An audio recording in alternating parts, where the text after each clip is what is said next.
Dear learners, this is Shashi Ramachandran. I'm here with the next unit of accountancy, class 12th, that is accounting for partnership firm. And in this video, we are going to learn about the basic and the fundamental of accounting, starting with the partnership definition. So, Indian Partnership Act 1932, Section 4 has defined the partnership as a relation between the persons who have agreed to share the profits of a business carried on by all or any of them acting for all. So let's understand more about this by understanding the features of partnership firm. So the first feature of partnership firm says that there should be minimum two-person to start the business, to start the partnership firm. And as per the section 464 of the Companies Act 2013, the central government has empowered the maximum number of partners uh, to decide about the maximum number of partners in a firm, but that number should not exceed 100. So central government has prescribed 50 as a maximum number of partners in a partnership firm. So minimum are 2 and maximum 50. Moving to the next one, that there should be an agreement. Agreement actually, partnership is the result of an agreement, so it must come into existence by an agreement and not by the operation of law.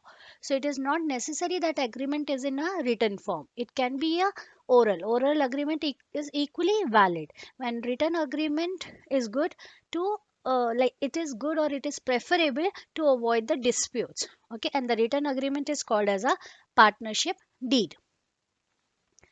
Moving to the next one, it says there should be a business. Now, here, business, the agreement should be to carry on some business. So, there should be a business that is on a regular basis. It should not be like selling your old books is not a business. So, it should be on a regular basis. Again, in a partnership firm. Okay. Now, moving to the next feature, that is mutual urgency. Now, each partner, or we can say that the business of a partnership concern may be carried on by all the partners or any of them acting for all. This particular feature has two implications. The first one says that first implication says that partners can mm, every partner is entitled to participate in the conduct of the affairs of its business. That means uh, that each partner can participate in the business affairs, and each partner is bound by the act of the partners in respect of the business of the firm. The second implication of the same feature says that each partner is an agent as well as principal of the firm. So as an agent, like he is bind the other partner by his act, and a principal because he himself can be bound by the acts of the other partners. So these are the two implication of this feature, mutual agency. Now, sharing of profits. So partners must share profits and losses of a business among themselves in a particular ratio.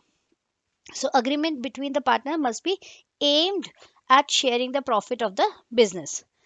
Okay, and if some person join hands to run some charitable activities, it will not be called as a partnership.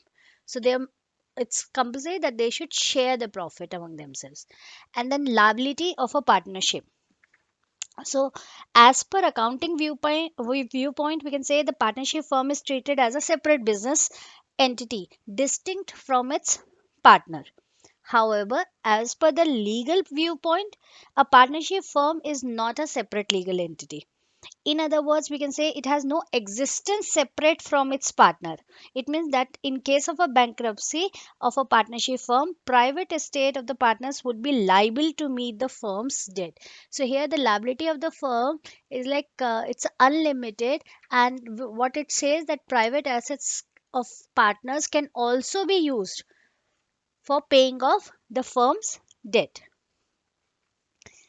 Now, what you understood with all these features, that there should be a relation of agent and principals between the partners, and individually every partner, every person is called as a partner, collectively they are called as a firm, And the name or under which the business is carried on is called as a firm's name.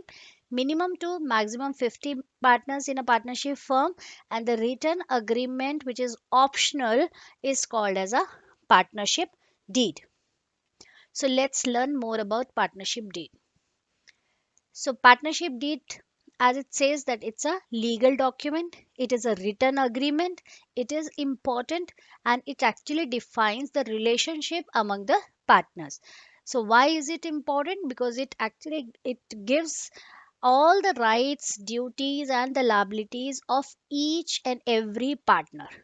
On the other hand, it actually helps to settle the disputes among the partners. Being a written contract, it becomes a legal contract also. So the disputes can be resolved by just having a look on the partnership deed which they have agreed upon. Now, accounting for partnership firm has its own peculiarities.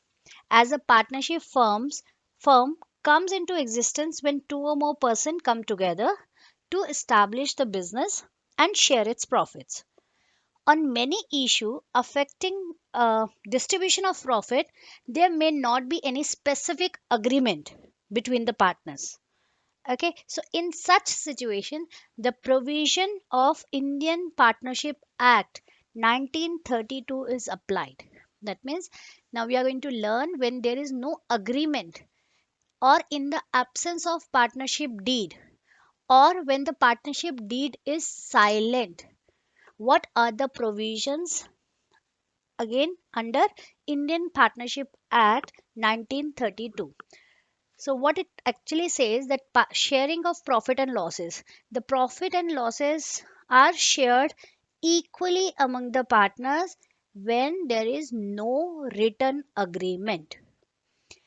Interest on capital will not be allowed to any of the partner. Same way, interest on drawings. The drawings which are drawn by the withdrawn amount which are withdrawn by the partner, they are not going to be charged on their drawings.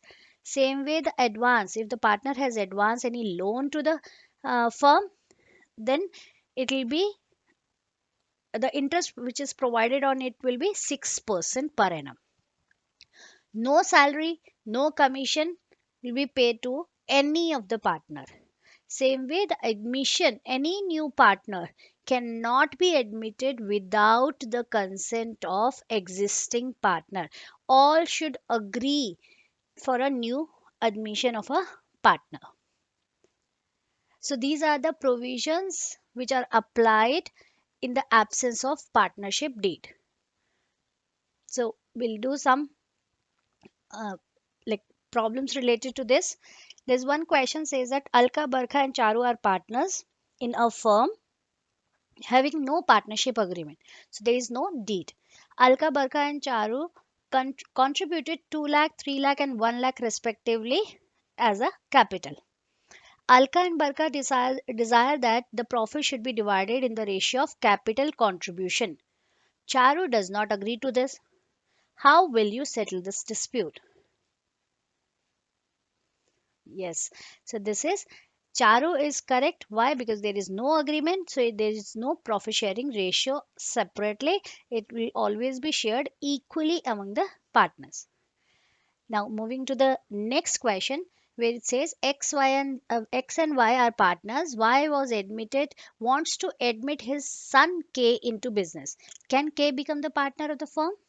So yes, K can become, but again K can become the partner only with the consent of other partners. If all agrees, X and Y, X also agree, then only he can be admitted as a partner. Moving to the next question. X has given a loan of rupees 50,000 to the firm. He claims 10% per annum interest. Is his claim valid? In case of partnership, deed is silent. The deed is silent.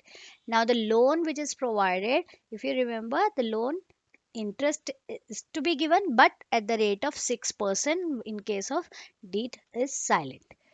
The third question, next question says A, B, C, D. There are four partners, and A, B, C, D desire that D should not participate in the conduct of the business of the firm. Can they prevent D? Of course not. No, they cannot prevent D to participate in the conduct of the business of the, because every partner should be the part of business affair. Okay, let's take some more example. If partners are running a business without a partnership deed, how much interest on their capitals will be given? So it will be zero. That is, no interest is provided to partners on their capital in case the deed is silent. Next question. The partnership deed is silent on the payment of salary to partner Anita. A partner claimed that since she managed the business, she should get a monthly salary of rupees 10,000. If is she entitled for the salary? Now she is saying that she is managing, she is like doing more work in the partnership, so she should get 10,000 rupees salary. But here it says partnership deed is silent, so this is the one which will help you to answer this question, that no salary will be provided to any of the partner. And now coming to the last question. In the absence of partnership deed, profit sharing ratio will be dash. So what will be the partner profit sharing ratio if there is no deed? Yes, it's equal. So I really hope that you like the video. Share this video with your friends and do subscribe to my channel Exuberant Learners. Also click on the bell icon to get the latest updates on my channel. Thank you.